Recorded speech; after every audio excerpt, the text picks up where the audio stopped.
Another dangerous subject to talk about for a philosophic amateur that I am. Why am I doing this anyway? Oh yeah, because I want true knowledge. I want to know the truth, as cliche as that may sound. We all want to know the truth, right?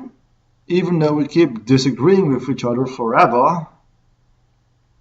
So yeah, just some more philosophic ramble on my part. Here's what I think what true knowledge is. Let's see. Okay, so here I have some knowledge for you. Donald Trump is a clown. But do you know who Donald Trump is? And do you know what a clown is? Well, of course you do, right? Well, not so fast. Remember, this is philosophy. We don't take knowledge for granted here. So why do you call him Donald Trump?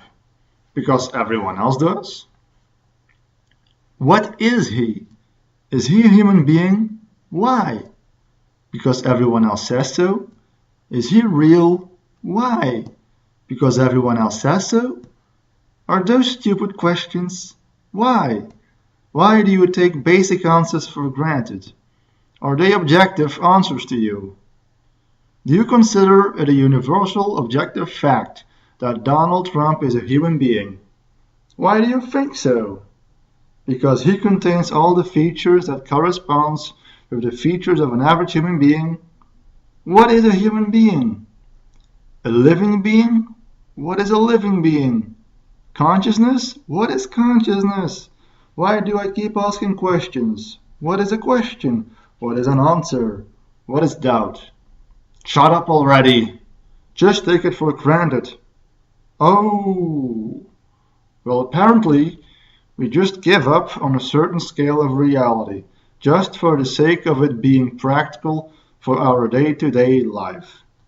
We don't need to know what a human being is all the way down to the bottom of reality in order to deal with it. We don't need to know what a knife is made out of in order to use it. We don't need to know which notes or which instruments are playing in order to enjoy music. So basically, we start off with a base level in reality that we take for granted and that we will use as a reference for our data bank of knowledge, because there simply is no further need to question the reality we are dealing with for the sake of our survival. The only thing we need to know is that the reality we are dealing with is a human being and that its function is to be a clown, and that we name it Donald Trump. We don't need to know how high his blood pressure is, or how much lung capacity he has, or how big his penis is, or how many atoms his body is comprised of, or how his brain cells are firing off IQ points out of his head. Why would we want to know all that? That doesn't serve us in any way. It's not in our personal interest.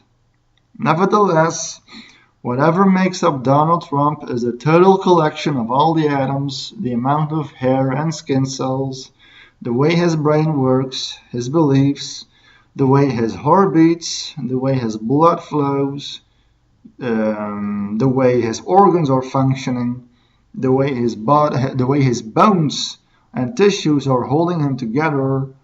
And it doesn't stop right there. Whatever makes up Donald Trump is a total collection of all the protons, neutrons, electrons, leptons, hadrons, quarks, bosons, gravitons, muons, and whatever else we're able to measure all the way down at the quantum level.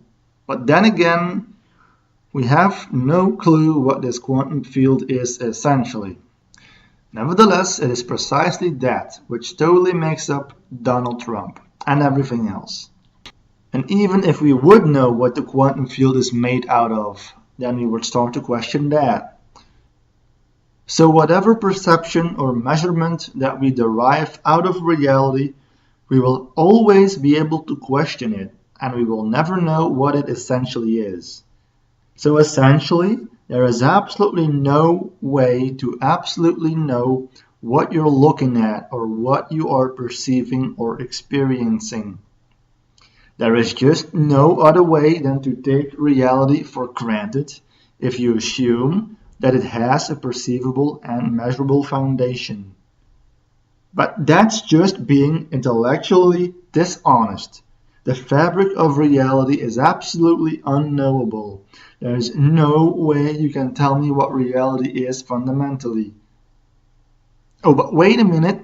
Isn't it contradictory to say that I know that reality is unknowable? Well, yes, it is. So I'm basically saying that I'm wrong. So in fact, I can only say that I either know that it is knowable, and then you will ask me to provide you with evidence. Or I can say that I don't know if it is neither knowable or unknowable. Now in that case, you will just ignore me, because I'm not even trying to be smart then. So the only thing that you want from me is that I either provide you with evidence or that I keep my mouth shut. So what is my evidence then? Well, it doesn't matter. Whatever I use as evidence, there will always be agreement and disagreement. My evidence might satisfy you logically, but you might as well refute it. There's absolutely no guarantee that everybody on earth will apply to my evidence that my brain has produced. Oh, but wait a minute. There I did it again. Another contradiction. Is it possible that everybody on earth will agree with me when I say that it is impossible for everybody on earth to agree with me? If everybody says yes, then I'm wrong. But since everybody is agreeing with me, then everybody is wrong, because the point is that not everybody can agree with me. And when someone says no, then he or she is basically saying that it is possible for everybody to agree with me. But then he or she contradicts him or herself, because he or she is disagreeing with me. So what's the problem here? There is no yes or no answer possible to this question. The problem is that we're dealing with this typical liar paradox or a self-referential paradox. It's like the example of a theory of everything. If a theory of everything can explain absolutely everything, can it also explain itself? If no, then it can't explain everything, because it itself is also a part of everything. If yes, then how would it do that? A theory of everything has already explained everything, so how can it possibly explain itself while its function is already to explain everything? How can it explain the thing that is explaining, which is itself? That means that it is pointing to itself as the explanation, and it's trying to explain that. And that's right there is a contradiction. It can't superimpose itself on top of itself, you see, because there is only one theory of everything. When there is only one thing, then that thing can superimpose itself on top of itself in order to do unto itself whatever its function is, if that makes any sense. Here's another example. My eyeball can see everything except itself. My eyeball can't superimpose itself on top of itself in order to see itself, because there is only one eyeball. So can my eyeball see everything? No, because it can't see itself. And finally, we're getting at the really fascinating part of this theory. So if my eyeball can't possibly see itself, how does it know that it exists then? Well, of course, because we can see that everybody else has eyeballs, and we have mirrors so that we can perceive our own eyeballs. We can feel that our eyeballs are sitting there in our eye sockets and such. So we assume that our eyeballs exist. But, the real thing that we're looking for here, the so-called true knowledge, or absolute truth, or God, or the theory of everything, or the true nature of all of reality, or anything like that, what if that can superimpose itself on top of itself, because it is the very thing that is causing all of reality. In this case, it's not your eyeball that can't see itself. It's neither the theory of everything that can't explain itself. It's literally existence itself that can't superimpose itself onto itself. Because there is only one existence, just as there is only one eyeball that can't see itself. But the eyeball has the possibility to point at other eyeballs, so that it can use that as a reference to claim that it itself also exists. But for existence itself as a whole has nothing else to point to. It can't use anything else as a reference to claim its own existence. There is only one existence. Anything beyond existence doesn't exist, so there is no contrast to existence, and therefore it can't be distinguished and perceived as a whole. So as we are looking for the absolute answer is the thing that can't superimpose itself onto itself in order to make itself perceivable as an answer. So how does the answer know that it exists then? Well, because we are absolutely convinced that reality exists, that our experiences are absolutely real. All of our thinking is pointing to the thing that we call objective reality. Nevertheless, it can't expose itself to itself.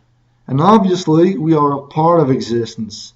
We are a part of the whole that can't expose itself to itself. Thus, it can't expose itself to anything within existence. But there is another problem. To say that the answer can't superimpose itself onto itself, that implies that the very fact that we call it, or that we conceptualize it as the answer, or the truth, or God, etc., that's wrong.